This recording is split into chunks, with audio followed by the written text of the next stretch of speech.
Welcome to the Paint Cave. So something a bit different today. Going to be walking through refurbishing this Tilley lamp here. So over a period of time I'm going to take you through what it's all about and what I'm going to do to get it back to its former glory.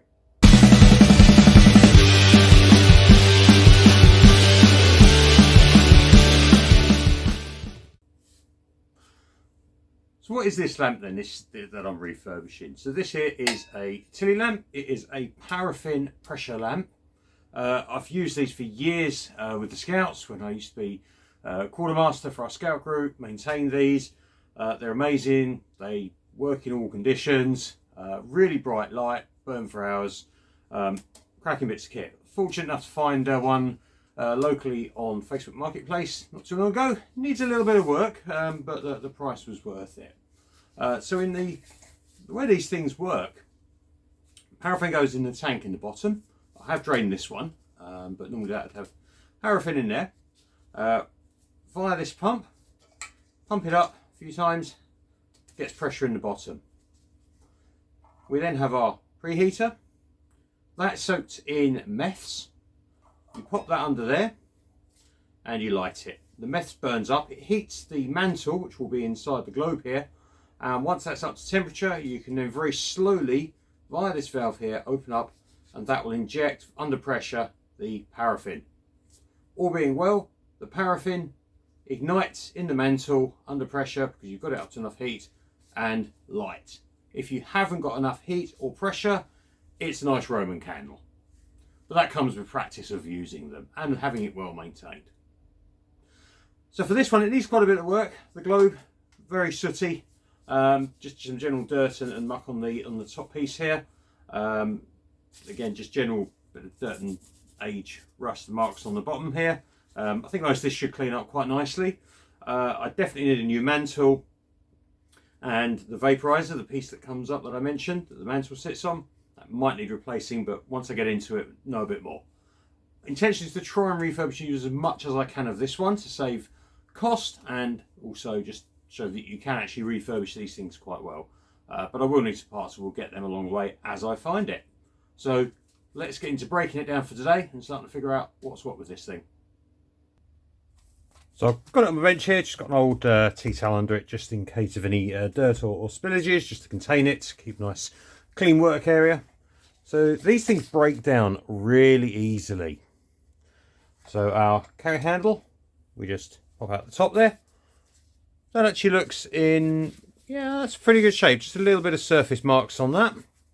Pleased with that. We then remove our top section. Lots of soot coming in here, to be expected from use.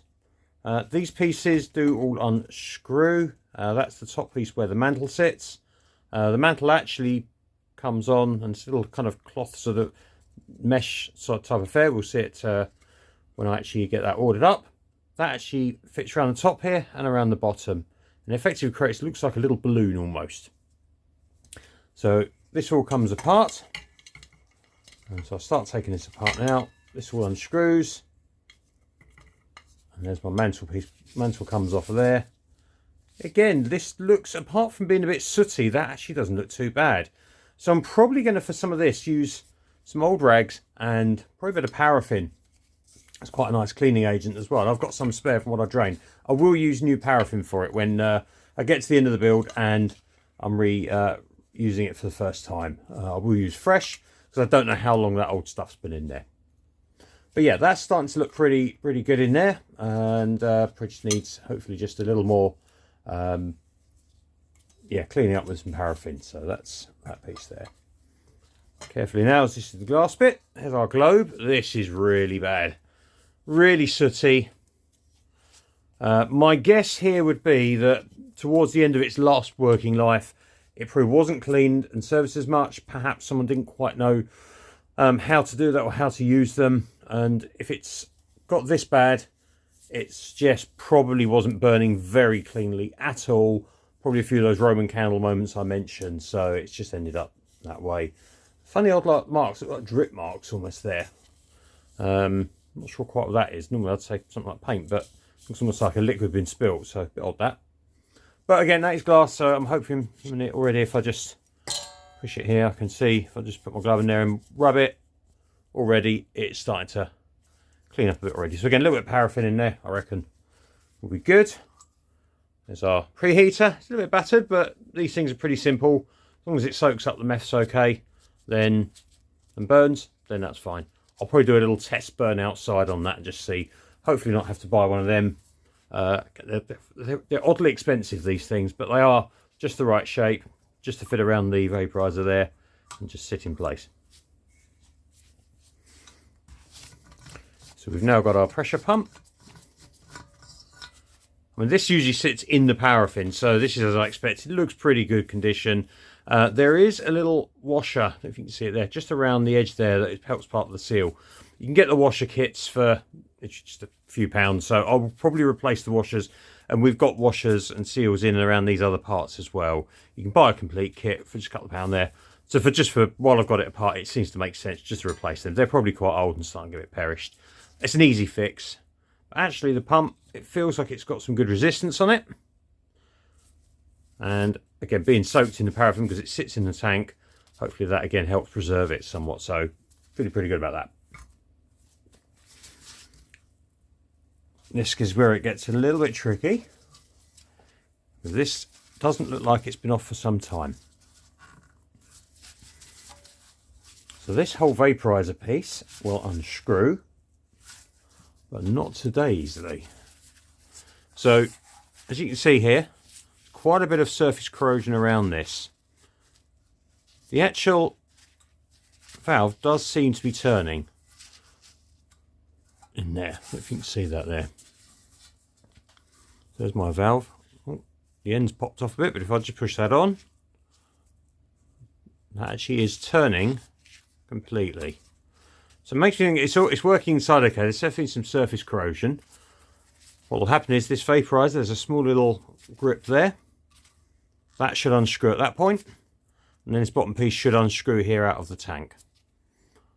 So I think that's going to take a little bit of soaking, perhaps in some penetrating fluid, and then get some grips onto that. So I'll need to leave that for today. Just get some penetrating fluid on there to soak, start that off. Once I get that off though, then actually we're pretty much there. I'm not going to take the this cage off because that's actually clamped on there nicely. So I'm not actually going to bonded to the top there. So I'm not actually going to take that off. But to be fair, I don't need to, because as you can see here, the actual tank is in overall pretty good condition. A little bit of surface corrosion there, but like I said, I'm hoping that can clean up. And then once I've got this out here in the middle, once the vaporizer's out, should have pretty good access in here all around these pieces to give these a nice little clean up as well. So there it is. That's the start. Lots of cleaning to do, and I need to now get that into soak and leave that. So I think that'll do for today's video. Come back soon, part 2. Hopefully I should have all of this apart and be starting to clean it up and show you a bit more about that. And I'll have had a chance to actually, once it's apart, figure out if I'm going to need just some seals or perhaps some new parts. We get them ordered and then we'll show you that as well. So until next time, I've got some more work to do here, and I'll see you on the next video. Please do like and subscribe if you want to find out about what happens next, and any other triathlon content as well. And you may be wondering, why am I talking about an old lamp on triathlon? I haven't said that yet. This is going to be part of my camping setup for next year's races. I've got a couple of races lined up where I'm going to be camping. I'm upgrading my camping setup, so this is part of it. So I'm hoping when I'm sat in the tent of an evening for the race, I've got a nice lamp, not messing around with torches or anything. This will just be a nice little floodlight for my little camping area. So that's why I'm doing this, as a side of a bit of historic interest from where I looked after these for Scouts all those years. So come back for part 2, like, subscribe, I'll see you soon.